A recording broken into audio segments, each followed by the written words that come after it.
Un autre bouton important dans Excel s'appelle la validation des données. Par exemple, je vais créer une colonne qui va s'appeler valeurs.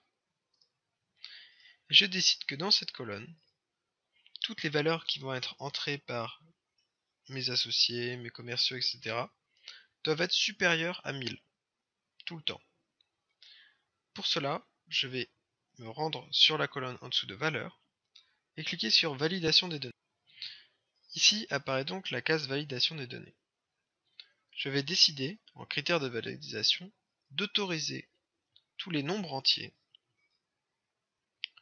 supérieurs à un minimum de 1000 à être inscrits dans ma colonne. Si les chiffres sont inférieurs à 1000, je vais alors paramétrer mon alerte d'erreur. Je vais décider, par exemple sur un style arrêt,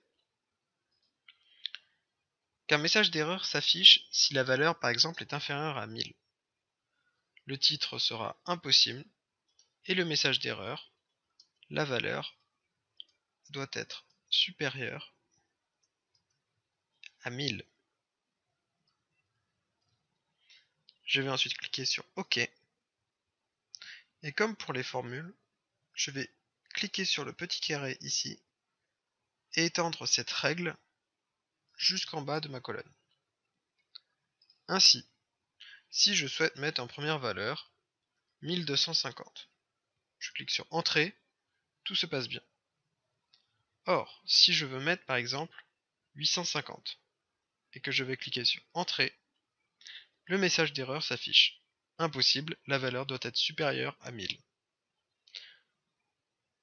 Si la personne essaye d'appuyer sur Réessayer, puis Entrer, ça ne marchera pas.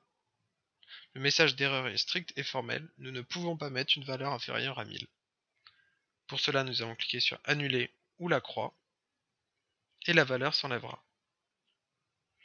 Autre possibilité, vous pouvez paramétrer la validation des données en retournant dessus, et mettre comme alerte d'erreur un avertissement. Vous allez ensuite cliquer sur OK.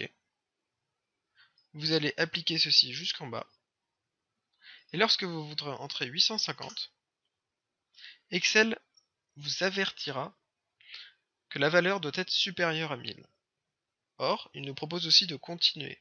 Il ne nous empêche pas de mettre la valeur, mais il nous avertit seulement. Ou nous mettons non, nous rectifions, parce que nous nous sommes trompés, ou nous ne nous sommes pas trompés, nous mettons quand même oui. La valeur 850 entrera donc. Enfin, dernière possibilité, nous allons recliquer sur validation des données, et nous allons mettre en message d'erreur, information. Nous allons appuyer sur OK, et lorsque nous voudrons entrer 850, il nous dira juste en information, la valeur doit être supérieure à 1000. Mais nous pourrons quand même appuyer sur OK et la valeur entrera. Enfin, l'onglet du milieu message de saisie vous permet de, lorsque vous sélectionnez une cellule, le message apparaisse directement. Par exemple, nous pouvons mettre en titre Attention, et en message de saisie, la valeur devra être supérieure à 1000. Nous cliquons sur OK, et lorsque la personne ira cliquer sur la cellule, le petit message apparaîtra, attention, la valeur devra être supérieure à 1000. Et nous choisissons ensuite la valeur que nous voulons mettre.